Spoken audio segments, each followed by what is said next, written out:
Hello बच्चों, कैसे हैं आप सभी। आई होप आप सभी बहुत अच्छे से होंगे, खूब मन लगाकर पढ़ाई भी कर रहे होंगे। कक्षा की शुरुआत करते हैं। पाठ है हमारा वाक्य विचार सिंथेसिस। मोती रोटी खा रहा है, मैं पत्र लिख रही हूँ, यह कितना सुरम्य दृश्य है। ओह, आज तो कड़ाके की सर्दी है। उपर्युक्त सभी सार्थक ध्वनियों के समूह हैं, अतः ये वाक्य है। वाक्य भाषा का प्रमुख अवयव है, अतः उपयुक्त शब्दों में कह सकते हैं कि एक विचार यानी बात को पूर्ण रूप से प्रकट करने वाला शब्द समूह वाक्य कहलाता है। वाक्य खंड, पार्ट ऑफ अ सेंटेंसेस। वाक्य के प्रमुख दो खंड होते हैं, उद्देश्य सब्जेक्ट, विधेय प्रेडिकेट। अर्जुन ने जयद्रथ को मारा, इस वाक्य में अर्जुन उद्देश्य है, जयद्रथ को मारा यह विधेय है। उद्देश्य, जिसके विषय में कुछ कहा जाता है उसे उद्देश्य कहते हैं। विधेय, उद्देश्य के विषय में जो कुछ कहा जाता है उसे विधेय कहते हैं। उद्देश्य का विस्तार, वाक्य में उद्देश्य एक, दो या दो से अधिक शब्दों का भी हो सकता है, क्योंकि उसमें उसका परिचय देने वाले अन्य शब्द भी प्रयुक्त हो सकते हैं। जैसे सुंदर चिड़िया आकाश में उड़ रही है, इसमें सुंदर शब्द उद्देश्य चिड़िया का विस्तार है।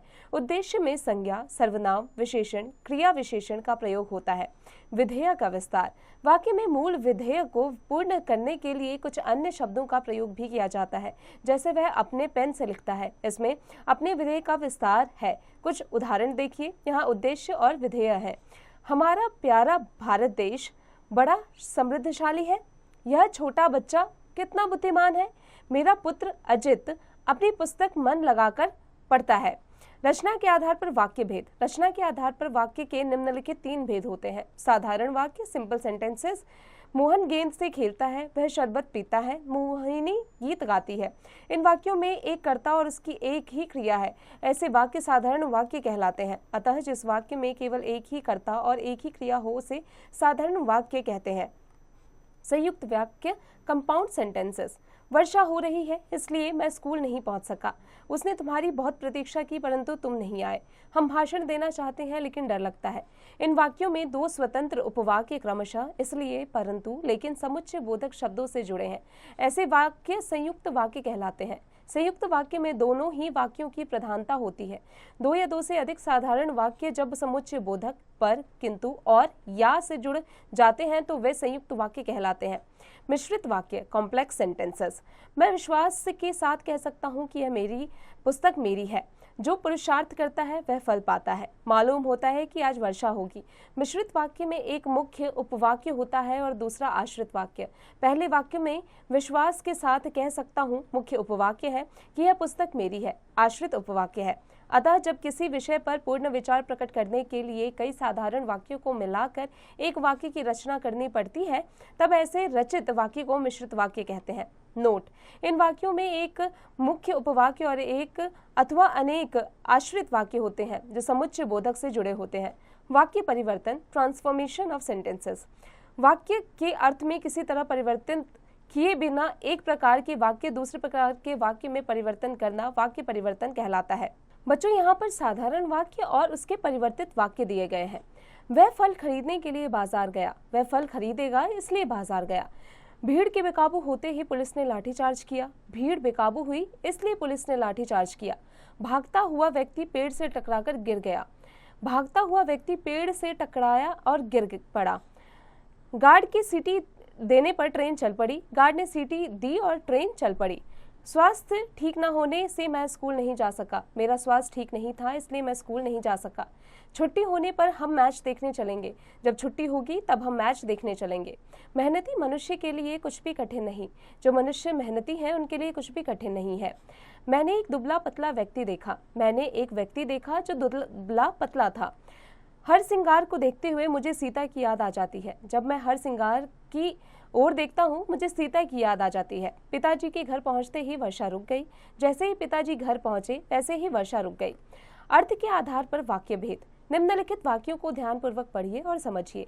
वह विद्यालय गया, वह विद्यालय नहीं गया। वह विद्यालय जाए, क्या वह विद्यालय गया? शायद वह विद्यालय गया, उसे विद्यालय जाना चाहिए।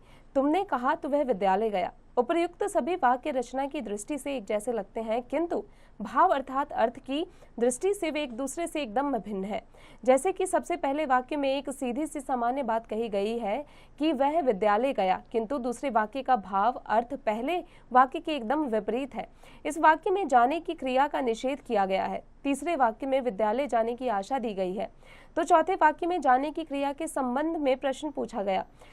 इसी प्रकार शेष वाक्यों में भी भिन्न भिन्न अर्थ व्यक्त किए गए हैं। इसी अर्थ भेद के आधार पर वाक्यों के मुख्यतः 8 भेद किए गए हैं। विधानार्थक वाक्य यानी स्टेटमेंट सेंटेंसेस, जिन वाक्यों में क्रिया के विधान संपन्न होने के सामान्य रूप में होने का बोध होता है, उन्हें विधानार्थक वाक्य कहते हैं। जैसे कुसुम खाना खाती है, कुसुम ने खाना खाया, कुसुम से खाना खाया जाएगा, कुसुम खाना खाएगी। उपर्युक्त चारों ही वाक्यों में क्रिया के विधान यानी संपन्न होने का सामान्य रूप से बोध हो रहा है। भले ही प्रथम वाक्य में क्रिया वर्तमान कालिक, द्वितीय में भूतकालिक और तृतीय एवं चतुर्थ में भविष्यत काल है, काल पृथक होने पर भी चारों ही वाक्य विधानार्थक वाक्य है। निषेधार्थक वाक्य यानी नेगेटिव सेंटेंसेस, जिन वाक्यों में क्रिया के विधान संपन्न होने का निषेध किया जाता है, उसे निषेधार्थक वाक्य कहते हैं। जैसे कुसुम खाना नहीं खाती है, कुसुम ने खाना नहीं खाया, कुसुम से खाना खाया नहीं जाएगा, कुसुम खाना नहीं खाएगी। उपर्युक्त चारों ही वाक्यों में खाना क्रिया का निषेध किया गया है। भले ही प्रथम वाक्य की क्रिया वर्तमान कालिक, द्वितीय की भूतकालिक तथा तृतीय एवं चतुर्थ की भविष्यकालिक है, क्रिया के निषेध के कारण चारों ही वाक्य निषेधार्थक वाक्य हैं। इसी प्रकार से कुसुम को खाना नहीं खाना चाहिए, कुसुम खाना मत खाओ। उपर्युक्त दोनों वाक्य यद्यपि आज्ञार्थक एवं इच्छार्थक हैं, किंतु क्रिया के विधान का निषेध होने के कारण ये वाक्य निषेधार्थक भी है। आज्ञार्थक वाक्य यानी इम्पेरेटिव सेंटेंसेस, जिन वाक्यों से आज्ञा के देने का बोध होता है, उन्हें आज्ञार्थक वाक्य कहते हैं। जैसे बालकों बाहर बैठो, बालकों को बाहर बैठाया जाए, बालक बाहर बैठे, बालक बाहर बैठे रहें। उपर्युक्त चारों ही वाक्यों में बालकों को बाहर बैठने की आज्ञा दी गई है, अतः ये चारों ही वाक्य आज्ञार्थक है। प्रश्नार्थक वाक्य यानी इंटेरोगेटिव सेंटेंसेस, जिन वाक्यों से प्रश्न पूछे जाने का बोध होता है, उसे प्रश्नार्थक वाक्य कहते हैं। जैसे राम चित्र क्यों बना रहा है, राम यह चित्र किसने बनाया है, राम तुम चित्र कब बनाओगे, राम को चित्र कहाँ बनाना है, क्या राम चित्र बनाएगा, क्या राम चित्र बना सकता है। उपर्युक्त सभी वाक्यों में कोई न कोई प्रश्न पूछा गया है, अतः ये सभी प्रश्नार्थक वाक्य हैं। विस्मयार्थक वाक्य एक्सक्लेमेटरी सेंटेंसेस, जिन वाक्यों में किसी प्रकार का आश्चर्य अथवा विस्मय प्रकट किया जाता है, उन वाक्यों को विस्मयार्थक वाक्य कहते हैं। जैसे वाह आनंद आ गया, क्या सिकंदर जीत गया, वाह क्या सुंदर दृश्य है, अरे इस पौधे को क्या हुआ। उपर्युक्त चारों ही वाक्यों से विस्मय का बोध हो रहा है, अतः ये चारों ही वाक्य विस्मयार्थक कहलाएंगे। यद्यपि द्वितीय और चतुर्थ वाक्य प्रश्नार्थक भी हैं, किंतु उनमें विस्मय भाव की प्रधानता के कारण ये विस्मयार्थक वाक्य ही है। संदेहार्थक वाक्य यानी डाउटफुल सेंटेंसेस, जिन वाक्यों में क्रिया के होने का निश्चय न हो, अर्थात क्रिया के होने में संदेह का बोध होता हो, उन वाक्यों को संदेहार्थक वाक्य कहा जाता है। जैसे उसकी गाड़ी छूट गई होगी, शायद राधा सो रही होगी, वह अभी पहुंचा ही होगा, कृष्ण ने बांसुरी बजाई होगी। उपर्युक्त चारों ही वाक्यों में गाड़ी छूटने तथा सोने, पहुंचने, बांसुरी बजाने का पक्का पता नहीं चलता।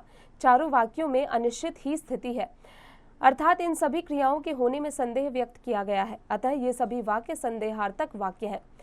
इच्छार्थक वाक्य यानी ऑप्टेटिव सेंटेंसेस, जिन वाक्यों में किसी प्रकार की इच्छा, आकांक्षा, आशीर्वाद या शाप, दुआ अथवा बद्दुआ निहित होता है, उन वाक्यों को इच्छार्थक वाक्य कहते हैं। जैसे भगवान सबका कल्याण करे, ईश्वर करे आप स्वस्थ हो जाएं, सर्वत्र शांति हो, अब वर्षा रुकनी ही चाहिए। उपर्युक्त सभी वाक्यों में विभिन्न रूपों में कोई न कोई इच्छा व्यक्त की गई है, अतः ये सभी वाक्य इच्छार्थक वाक्य हैं। फिर आता है संकेतार्थक वाक्य यानी कंडीशनल सेंटेंसेस, जिन वाक्यों में किसी अन्य वाक्य की संभावना का संकेत निहित हो, उन्हें संकेतार्थक वाक्य कहते हैं। जैसे डॉक्टर आ जाता तो रोगी के प्राण बच जाते, मेरा काम हो जाता किंतु उसने कहा नहीं, तुम बुलाने जाओगे तो वह आ जाएगा, वर्षा रुक गई इसलिए वह आ गया। दिए गए चारों ही वाक्यों में दो वाक्य हैं, जिनमें प्रथम वाक्य द्वितीय वाक्य के लिए संकेतक का कार्य कर रहा है। प्रथम वाक्य में हम देखते हैं कि रोगी के प्राण बच जाते, इस प्रकार इस वाक्य के लिए यदि डॉक्टर आ जाता कहकर यह संकेत दिया गया कि डॉक्टर को आना चाहिए था, यह संकेत है इच्छा नहीं, अतः यह संकेतार्थक वाक्य हुआ। इसी प्रकार के अन्य वाक्य हैं संकेतार्थक वाक्यों में यदि, तो, किंतु, परंतु, चूंकि, इसलिए आदि योजक अव्यय पदों का प्रयोग किया जाता है। बच्चों अब आ जाते हैं मुख्य बातें पर। एक विचार को पूर्ण रूप से प्रकट करने वाला शब्द समूह वाक्य कहलाता है। रचना के आधार पर वाक्य 3 प्रकार के होते हैं, अर्थ के आधार पर वाक्य 8 प्रकार के होते हैं। बच्चों अब आ जाते हैं इसके अभ्यास पर। बच्चों अब आप इसका अभ्यास कार्य स्वयं कीजिएगा।